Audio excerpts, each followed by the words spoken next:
From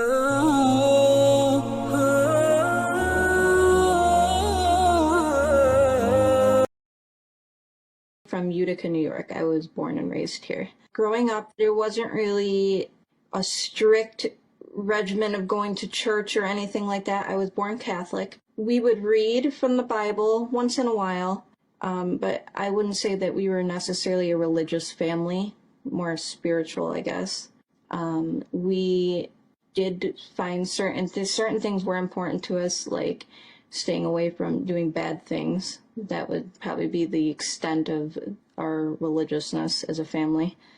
I was a little more religious than some of my family members, or I always felt like I didn't know enough. So I started to seek out my own answers independent of the church and the influence of my family.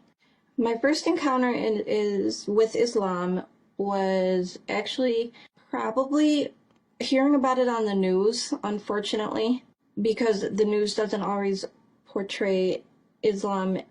It portrays Islam as an other religion, something very foreign from the other Abrahamic religions. From just hearing the rhetoric on television, that it kind of raised a concern with me, because the way that they would describe certain events that happen in Muslim countries, it led me to do a little bit more research of my own.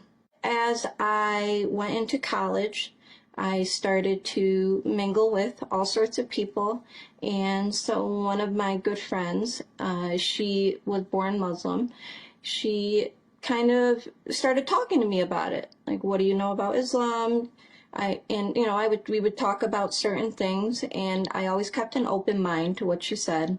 And it was eventually her and her family, they would talk to me. We would all have great conversations, and eventually I chose to revert, but with their help.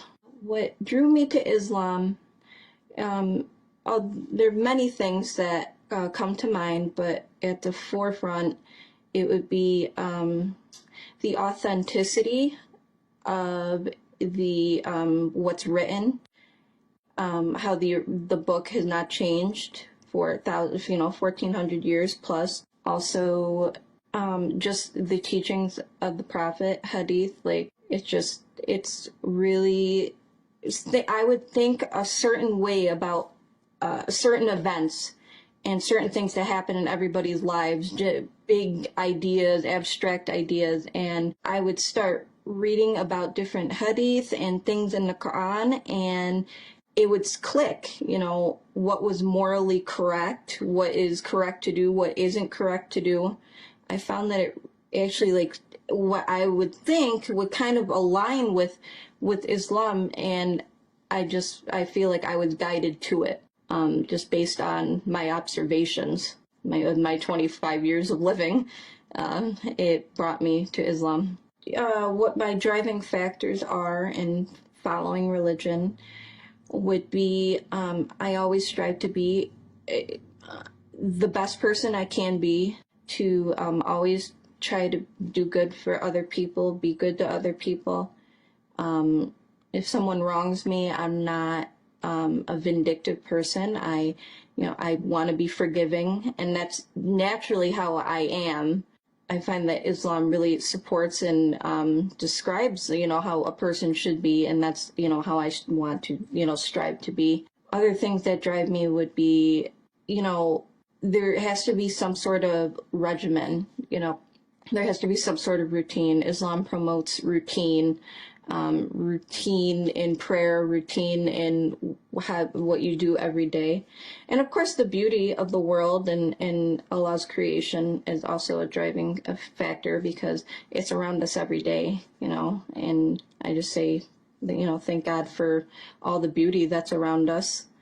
And yeah, the moment I decided Islam was for me, I was working with some of my coworkers, and I had been talking to them about it, how I want to revert, and I wasn't quite sure how to do it. I know I had to say my shahada, but I wasn't sure if I had to say that in front of the imam or not. And I went to one Friday prayer, And my friend actually called. So the next Jummah, she told the imam that my friend wants to convert, or revert, excuse me. And I went and I reverted, and it was the best feeling ever. I started wearing hijab shortly after, and I knew that it was right for me. The feeling was, it was very emotional when I was in the process of saying my shahada. We have a video of it, but yeah, it was a very enlightening moment. I feel like if I make every decision after this as a wrong decision, the one decision I made correctly was reverting.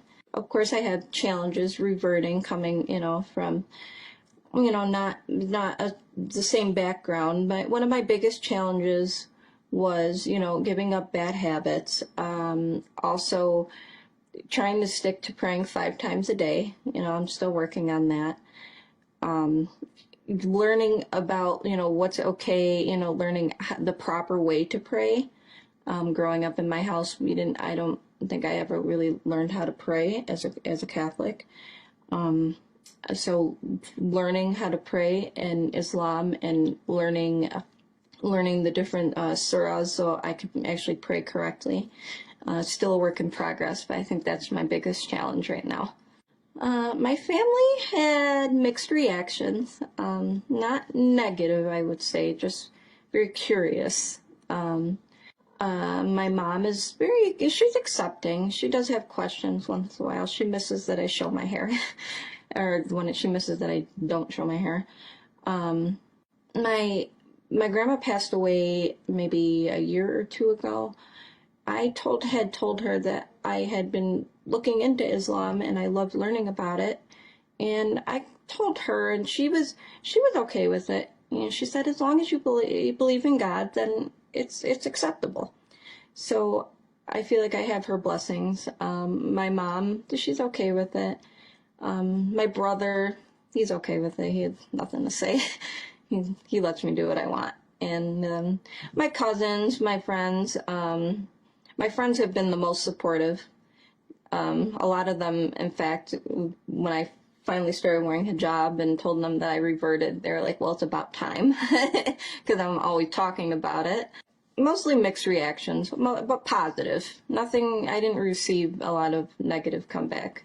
Even at work, I went from 1 week just showing up normally to next week fully covered, wearing a scarf, and people had questions, but I didn't mind answering questions. I mean, people are going to be curious. I just give them the best educated answer I can give.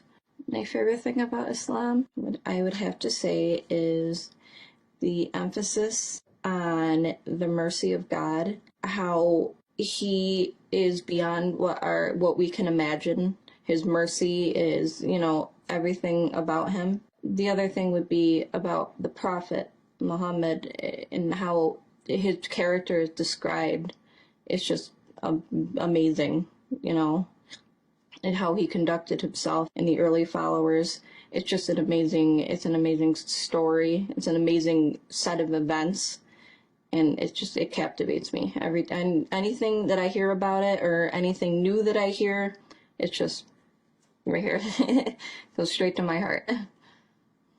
Some advice I would give is to really examine your own heart, examine your motives, examine it from all angles, but don't be afraid of what others think. Because I was for a while. That's why I didn't wear hijab for a long time. That's why I didn't revert for a long time. For about 5 years, I waited, because I was scared of what the reaction might be, my family, my friends. How was my life going to change? But I found that Allah made it easy for me, and hopefully Allah will make it easy for you if you plan to revert. Other advice I would give is just, read. Really do some research, look into it. I have faith that you'll be making the right decision if you do revert. But yeah, that's about it for advice. I guess a surah that would resonate with me the most is Surah Maryam. I found it to be interesting, but I also found it to be very confirming, which is word to say, I don't know if that's the best word to use to describe that, but I've always I've always loved the way Islam doesn't dismiss the previous religions that came before it. So when I saw that, I was like, wow, that's interesting. I mean, I had known that Isa was a prophet, but I didn't know that she had a whole surah in the Quran. And so when I saw that, I was like, oh wow, maybe because of like my background, but I just find that it's very captivating to me. I think about it often. That and Surah Baqarah, that's also another one that I think about a lot.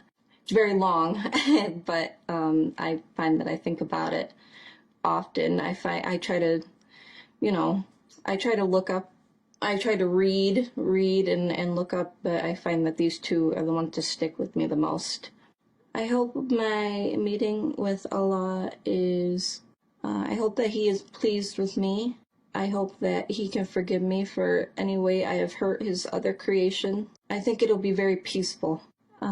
That's what I hope for. I hope for, for any hardship in my life, I really hope for Him to kind of, He's the reason it was leading me to something better, is leading me to a great reunion with Allah.